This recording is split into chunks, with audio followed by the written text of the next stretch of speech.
آپ نے یہ حدیث سنی ہے، آپ کے علماء کرام نے، خطباء ملت نے بارہا تو یہ حدیث آپ کو کتنی بار سنائی ہوگی، بارہا سنائی ہوگی کہ جب ولی کامل، عالم کامل، ولی کامل، عالم صوفی عالم، ولی کامل، متقی کامل، پرہیزگار جب قبرستان سے گزرتا ہے تو 40 دن تک اللہ تعالیٰ اس قبرستان میں جتنے گناہگار ہوتے ہیں ان کو 40 دن تک عذاب ان پر نہیں ہونے دیتا۔ کیا کہا میں نے؟ ذہن میں ہے یہ بات کہ ولی کامل، عالم، عالم، متقی عالم جسے ولی کہتے ہیں، وہ ولی جو متقی عالم دین ہے، جو راز کن کی حقیقتوں کا آشنا ہے، یہ جب اس قبرستان سے گزرتا ہے، اس قبرستان میں سے گزرتا ہے تو اس میں جتنی قبروں والے ہوتے ہیں وہ 40 دن جنت کی فضاؤں میں رہتے ہیں۔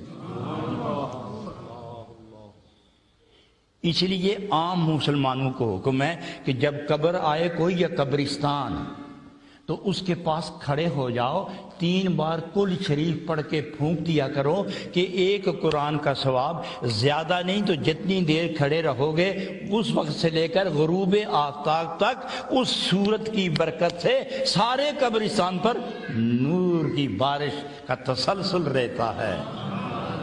لیکن آپ جب گزرتے ہو تو وہ رحمتیں بھی گزرتی ہیں، لیکن ولی قبرستان سے گزر جائے تو 40 دن نور کی بارش رہتی ہے۔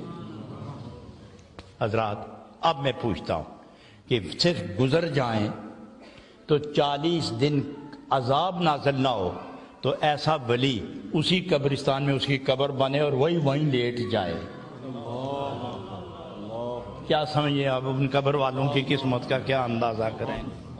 صرف گزر گیا، رکا نہیں، گزر گیا، دعا نہیں مانگی، کوئی قبر نہیں دیکھی، رک کے دائیں بائیں دوسرے نے دیکھا بھی نہیں، گزر گیا، 40 دن آرام پایا قبر والوں نے، تو اسی کی قبر اسی قبرستان میں بن جائے، وہ مدفون ہو جائے، وہ اسی قبر میں لیٹ جائے، کیا وہ سارے کا سارا قبرستان وہ جنت نشان نہیں بن جائے گا؟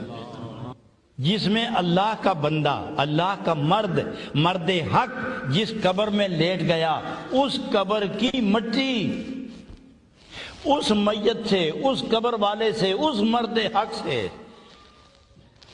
وہ شرف حاصل کر رہی ہے، مشرف ہو رہی ہے۔ مشرف مجاورت کی وجہ سے، قربت کی وجہ سے، نزدیکی کی وجہ سے۔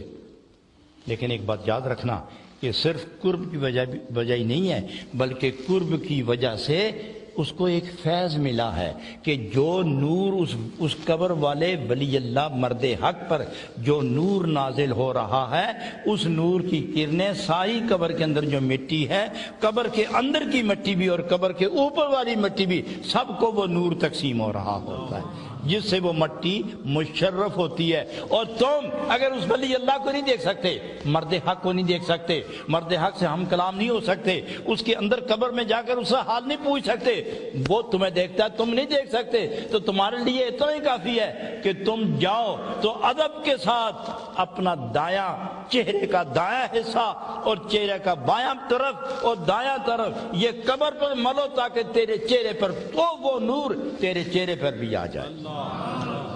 تا نہت بر گورے او دل رو کف، ہتھیلیاں بھی رکھو اور چہرہ بھی رکھو۔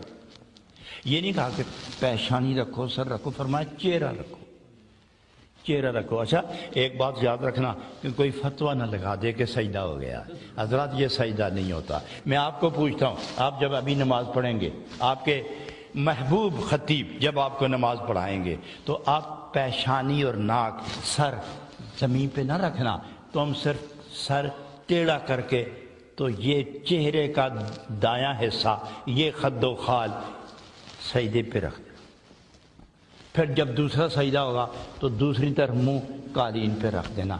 تو میں آپ سے پوچھوں گا کہ کیا خود ہی مفتی بن کے مجھے بتاؤ کہ کیا سجدہ ہو گیا؟ ڈرتے کیوں؟ یہاں کوئی فتویٰ لگانے والا تو نہیں ہے نا، یہاں تو سب عاشقوں کی محفل ہے، درویشوں کی محفل ہے اور شریعت کے جاننے والوں کی محفل ہے۔ آداب شریعت کے جو دانا ہیں ان کی محفل ہے. آپ سر سجدے میں لے گئے، پیشانی نہیں لگی، ناک نہیں لگا، یوں سر ٹیڑھا کر دیا آپ نے اور اپنا چہرہ زمین پہ رکھ دیا. بتاؤ سجدہ ہو گیا؟ اگر آپ کو نہیں آتا اپنے خطیبوں سے پوچھو. میں نہ جاننے کے باوجود بھی اتنا جانتا ہوں کہ سجدہ نہیں ہوتا.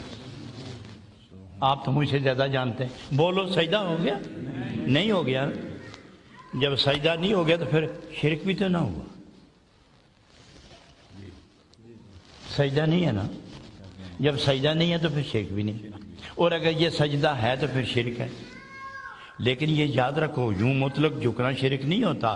جب تک سجدے کی نیت نہ کی جائے، اس کی تعظیم کا خیال کرنا اور سجدے کی نیت کرنا پھر جا کے شرک بنتا ہے. اگر ولی اللہ کے جسم کے قریب خاک لگ جانے سے وہ مشرف ہو گئی، وہ اقبال ناک ہو گئی، وہ تابناک ہو گئی، وہ درخشندہ ہو گئی، وہ تابندہ ہو گئی، وہ اللہ کے ہاں محترم ہو گئی، تو اے انسان تو بھی ان کے دنیا ہی میں، زندگی ہی میں ان کے ساتھ جاری لگا، تاکہ تیرا روح، تیرا دل، تیرا جسم، تیری جان، تیرا تن، تیرا من، تیرا ظاہر، تیرا باطن، تیرا اٹھنا، تیرا بیٹھنا، تیرا سوچنا، تیرا بولنا، تیرا سونا، تیرا جاگنا، تیری تنہائی، تیری بزمارائی، تیری عزلت اور تیری محفل اور تیری تنہائیاں، یہ تمام کی تمام اللہ کے ذکر کے نور سے مشرف ہو جائیں. یہی ہے وہ پاکیزہ زندگی، جس زندگی کو حاصل کرنے کے لیے انبیاء و